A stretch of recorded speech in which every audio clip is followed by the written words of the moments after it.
Welcome back to Hard Truth, where we have real conversations that lead to real growth. I'm your host, Janae Sasso.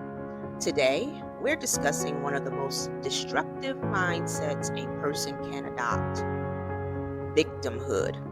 Now, before anyone gets upset, let me make an important distinction. There is a difference between being victimized and living in victimhood. I've experienced real trauma in my own life, so I know what it feels like to be hurt by people. I know what it feels like to suffer injustice. I know what it feels like to face circumstances that were not my fault. But while we don't always choose what happens to us, we do choose what happens next. That's what today's conversation is about. Let's get ready to discuss the hard truth. All right. Well, welcome back to the hard truth, and let's get right into it. So, being a victim versus living as a victim. Being victimized is an event, but victimhood is an identity. One is something that happened, the other is something we embrace. So, I believe that I have shared with you all in previous episodes that I am a survivor of childhood abuse at the hands of my father. And so I have had a great deal of time now to reflect and to better understand my healing journey. And you've also heard me reference the concept of neuroplasticity, which is the creating of new neural pathways in the brain. So, folks, there is something that happens to you when you are victimized.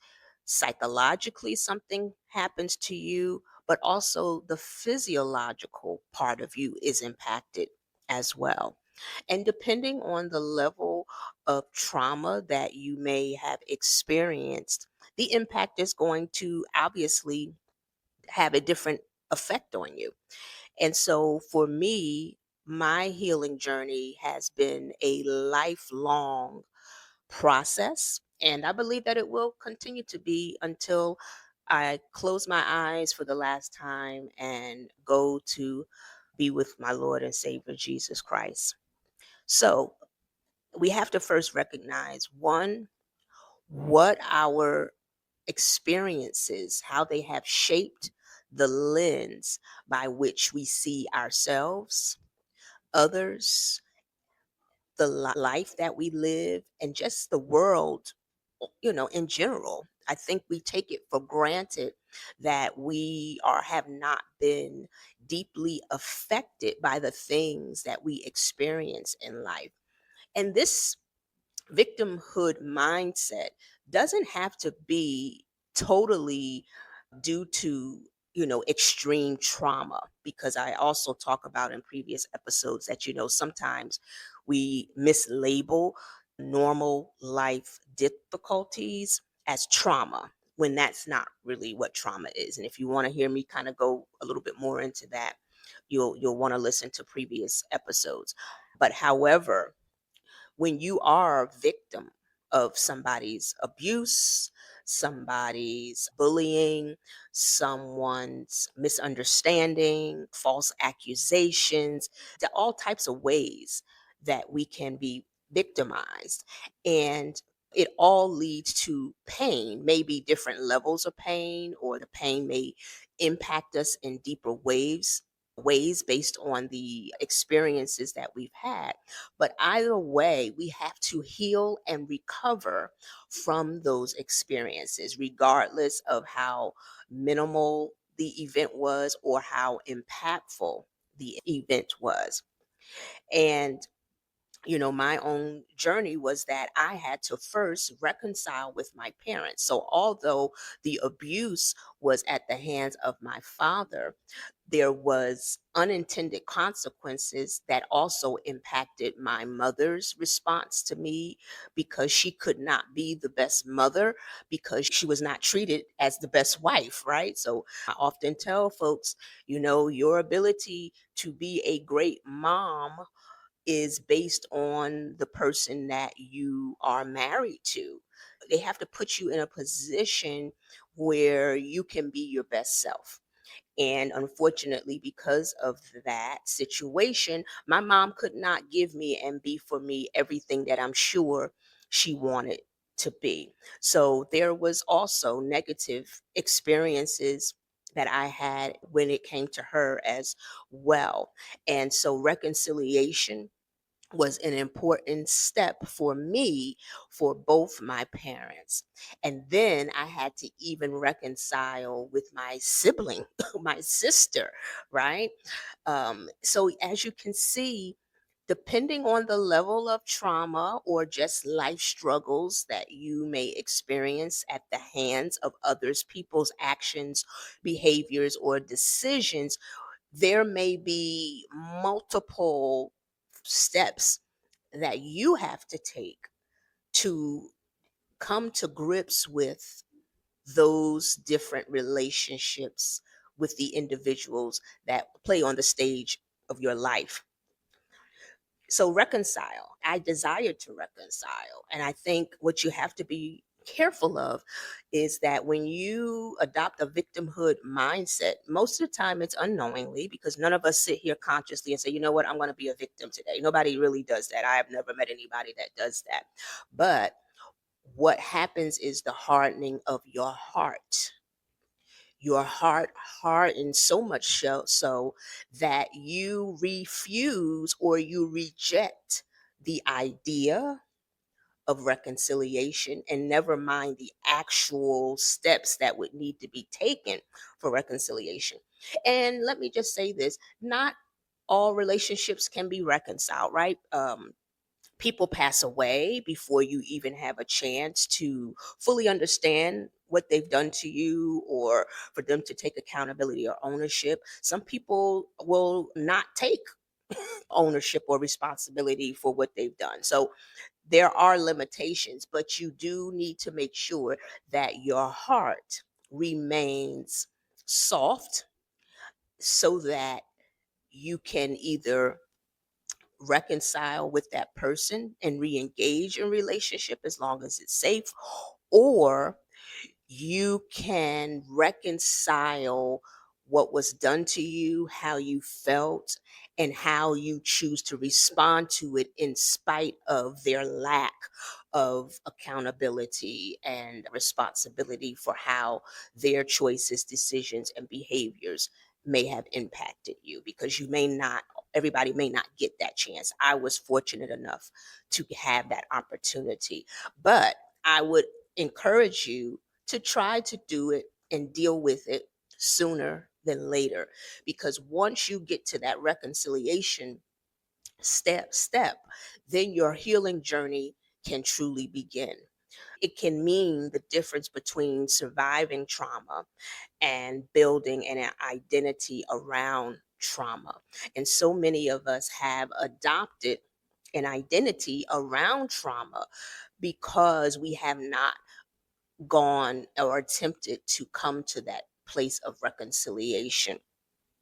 And again, even if that person is not living or it's not safe to be in contact with them, it is still important that you kind of sit down and run through your mind and invite God to the conversation, because I had to do that and say, God, how can I reconcile what has happened to me and what that person did to me, and ask God to frame your lens from his perspective. And that is how I got through a lot, because there was a long time that I was estranged from my abusive father before actual reconciliation happened in my young adult life. I had to first learn to see that event and that circumstance from the lens, from God's lens, and not from my pain and my hurt.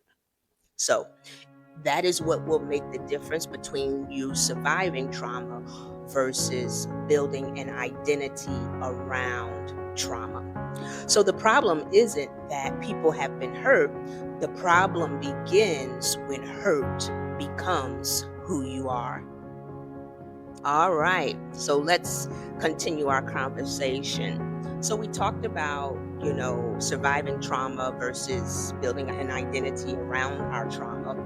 But now let's talk about what the impact is. What's the consequences of adopting a victimhood mindset and allowing your identity to be shaped around your trauma? Well, victimhood tells you that someone else controls your life. Someone else controls your future, your success, your healing, and your happiness. And victimhood says, I can't. Why bother? Nothing ever works for me. Life is so unfair. How many times have you said these very words to yourself? Self talk, folks, is so important. You need to correct any self talk that does not empower you to be all that God has called you to be. So instead, we must let our faith talk. And faith says, God is still working. I can arise again. My circumstances are not my identity, and my setback is not my destiny. Because you have the propensity when you are hurt deeply to believe that this is the end of your life. And I don't mean necessarily the fact that, you know, death. I'm talking about you feel that there's no more to your life beyond what you have experienced. That it was a place that I came to as a young adult prior to having the opportunity to reconcile with my dad. There were a few years before God prepared me to have that conversation with him, because I would have to have a changed heart and a changed mind to approach that conversation of reconciliation with him appropriately, right? Because to achieve reconciliation, I have to first want it, and I have to first understand how to approach that conversation from faith and not as a victim. And so it's very important that you challenge your thinking and ask yourself, how many times have you heard yourself saying, nothing ever goes right for me? Because, that statement and a lot of the things we say to ourselves sound very harmless, but it's actually an agreement with powerlessness. And we want to make sure that we do not come into agreement with our circumstances that leave us in a place of powerlessness. So even when I went back for reconciliation with my dad, I did not come from a place of powerlessness. In fact, I wanted to understand him better because I wanted to know what would make a parent, someone who brought you in this world, what had to happen to that person. Because me having been victimized, I now understood that other people were victimized. I was not the only one. That's another thing.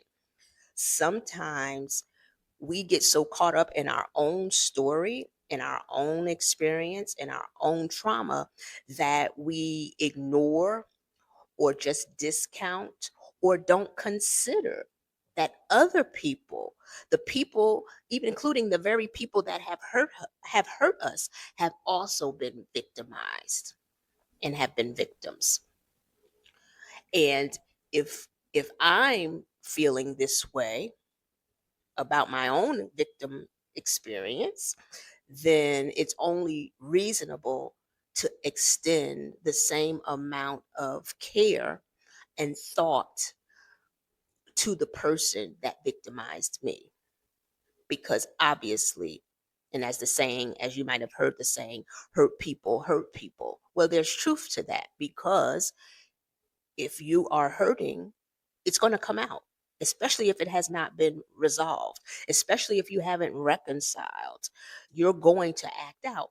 And so I would really want you to think about the reality that if you've been victimized and you've come in agreement with powerlessness, how are you possibly victimizing others?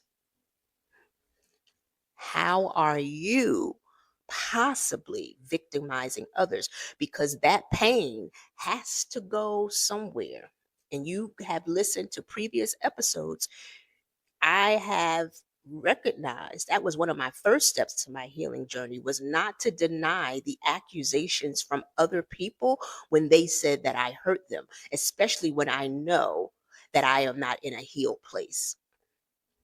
I recognized and I accepted that I too have done some very hurtful things, and maybe not to the extent of my father's abuse, but the impact of my victimization of others may have been just as damaging. So, coming into agreement with victimhood renders you powerless, and where it leads you is directly into oppression. We're going to take a short break and we'll be right back. Well, hopefully, you got a chance to stretch your neck, your back, your legs, get you a sip of water, and get cozy in your chair, or, fight through the morning, afternoon, evening commute. And let's get back into our great conversation on victimhood. So we left off with talking about why we don't need to come in agreement with victimhood, because it renders us powerless. And then powerlessness leads us into agreement with oppression. And in today's world, in the last few decades, oppression has become an idol. Do I dare say that? Oh my goodness, Janae, how dare you? Yes, your oppression has possibly become an idol. Why? Well, we're going to talk about that. See, what you don't realize is, and often we don't slow down enough in life to really give these things thought and consideration. We just pick up narratives, we just watch social media, we just listen to the newscasters, we listen to the wrong influencers, because they're echo chambers and they're all affirming what we want to believe. And what we don't understand is that we are coming into agreement with a spirit. Remember, I talk about the enemy of your soul, that you have an enemy of your soul. And what is his job? And you're probably going to hear me say this on almost every podcast, because some of us don't understand that we have an enemy of our soul. And that enemy's job is to steal, kill, and destroy. And the only way he can do that is if you come into agreement with what he has set out to accomplish in your life. So if you come into agreement with this, with the whole oppression, then you are welcoming in the enemy of your soul, because we eventually become what we continually agree with. And you train yourself. See, when you stay in your echo chambers, what you do is you train yourself to believe and think a certain way. And then it's very, very hard to break that pattern. See, when I was going through my healing journey, I mentioned the word neuroplasticity. Look it up. It's a physiological change in the brain. You actually have to learn new things and adopt new ways of thinking. The Bible talks about the renewing of your mind. You have to renew your mind, but you have to first be willing, right? So those that process of neuroplasticity is very, very important, because if you don't, you're going to come into a place when you are agreeing with things like defeat, fear, lack, failure, hopelessness. And then every setback becomes evidence. Every disappointment reinforces that belief, and every challenge confirms the narrative. So, perfect example, you two people, it might be you and a sibling, can experience the same exact hardship, and one person rises to the top and one remains stuck. And what is the difference? Because they grew up in the same environment. I heard a therapist say that, when two children grow up in the same home, we often assume that they have the same parents, and we wonder, or they have the same experience, but we wonder why one comes out, rising, and the other one stays stuck. It's because they told themselves a very different story. So, the stories that we tell ourselves matter. And before long, victimhood becomes a cycle, depending on which story you choose to adopt. The next thing is it leads not only to cycles, but what type of cycles? Cycles of loss and lack. Victimhood creates a self fulfilling prophecy. Setback, negative belief, no action, no progress, reinforced belief, repeat. Many people aren't trapped by circumstances, they're trapped by the story attached to their circumstance. Because everybody experiences hardship, but not everyone adopts victimhood, right? And so at some point, we have to adopt a faith that allows us the opportunity to see our lives and our story through God's eyes, through God's lens. Because faith can become a crutch if you're not careful. And so this may be the hardest section of today's episode, because, I'm sure there's a lot of believers that listen to the podcast. And I've personally seen how people have used church and religion as an emotional outlet, a place to vent, a place to complain, but it never seems to become a catalyst for transformation, because they've identified their relationship with God as going to a church building, as a spiritual practice or ritual. But faith must become more than excuse making, more than passive waiting or endless prayers without action. And we all have to go through spiritual development, right? We all start off as babes, and we hopefully will move forward into transformation. So at some point, we have to ask ourselves, am I trusting God, or am I hiding behind religion? Because Jesus doesn't want us to remain stuck. He called us to be transformed, right?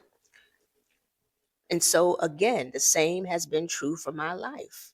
I got saved at 12. I was in a totally different state of mind at 12 years old because of my trauma. That was the period where I had just come out of trauma, because God created a supernatural opportunity for me to be plucked out of that toxic environment and placed into an environment where he could really deal with me on his own without the influences of that toxic environment.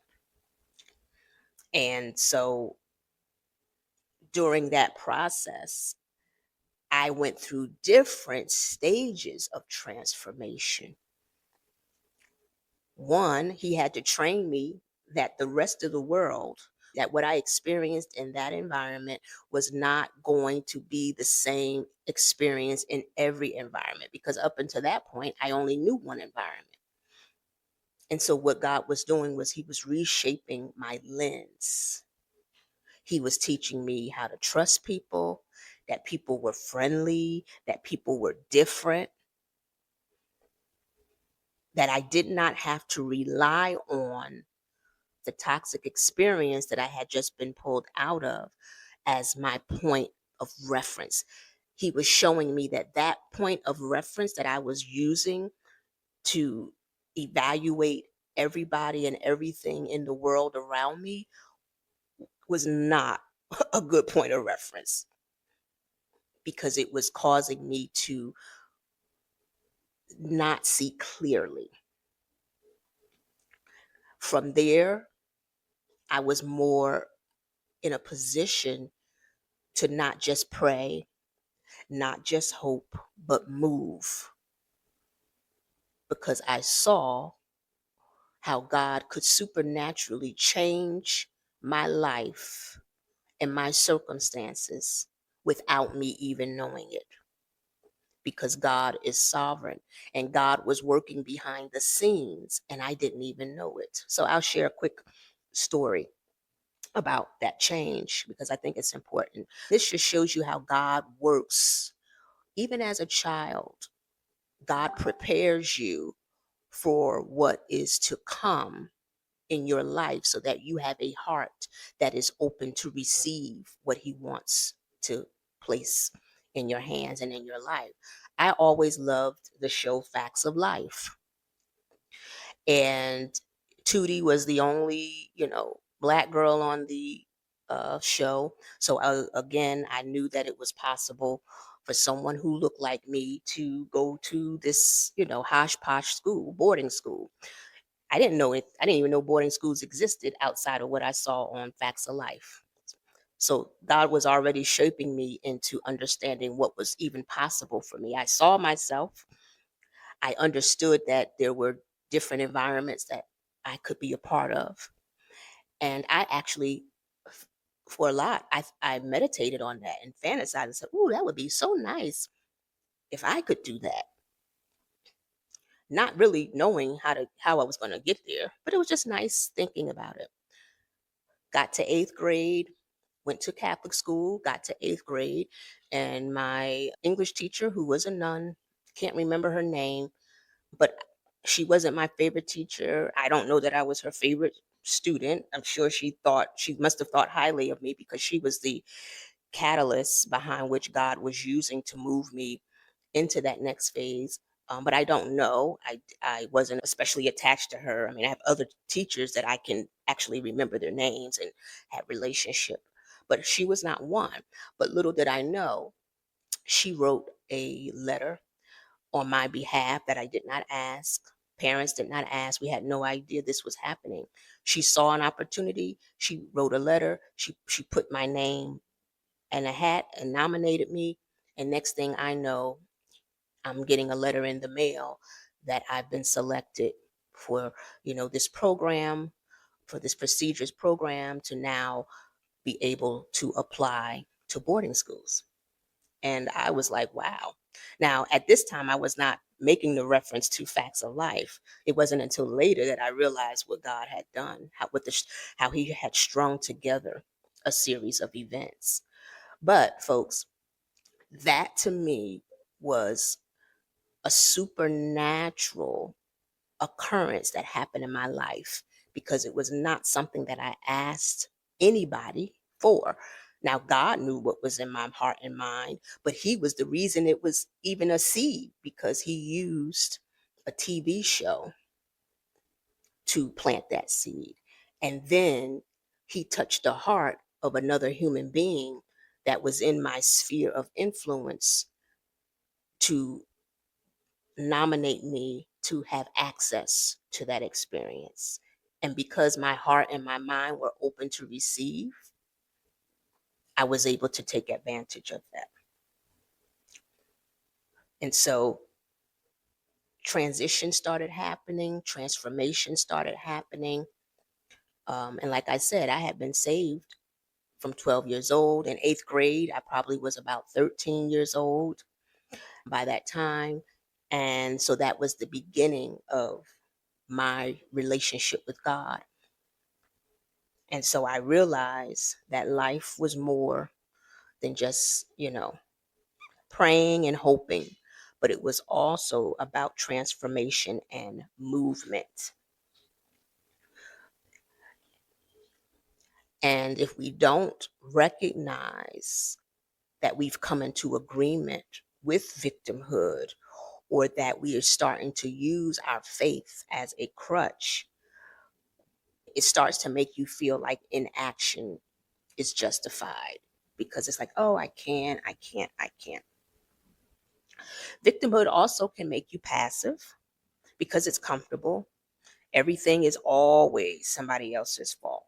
You don't have to change because, you're not the problem, right? So victimhood allows excuses, finger pointing, blame shifting, but growth requires ownership, accountability, and responsibility. So ownership is not blame. Ownership is saying, this is where I am, this is my reality, and by God's grace, I will move forward. That was the mindset that I had as that little girl in Catholic school. I saw an opportunity that I didn't really understand, but I knew that it was a way out. And you know how I know that that's what I was thinking? Because I remember when I had to choose what school I wanted to go to, which boarding school I wanted to go to. You know how I chose it? I literally got a map, because back then we had the atlas and the encyclopedias. And I remember getting my atlas out because we had what is it? Encyclopedia Britannica set. I opened up the atlas. I found the map of the United States. I pinpointed every school that I had wanted to apply to, and I picked the one that was the furthest away. That was how I chose what school I wanted to go to. So it's by God's grace that we move forward. But moving forward requires stepping into God's light. And this is where we have to let our faith mature, because letting it mature means that we're willing to let more light in. And see, when God opened that door for me, I had sense enough to know that it was God. I didn't understand it, but I knew that there was light at the end of that path, that there was light at the end of every step that I would take from that point forward. If you don't let light in, then you're letting victimhood keep in the darkness. So, see, victimhood survives in darkness. Freedom grows in truth. God's light exposes the excuses we have: fear, limiting beliefs, self deception. Many people aren't afraid of failure, they're actually afraid of truth, which is probably why a lot of people, probably, may even be you, might have a hard time listening to this podcast. Why? Because when truth is spoken, it's going to require you to change. That's why people don't like change. They don't like change not because just because it's change. They don't like change because of what that change implicates about them. It means that I have to do something differently that I'm not familiar or comfortable with.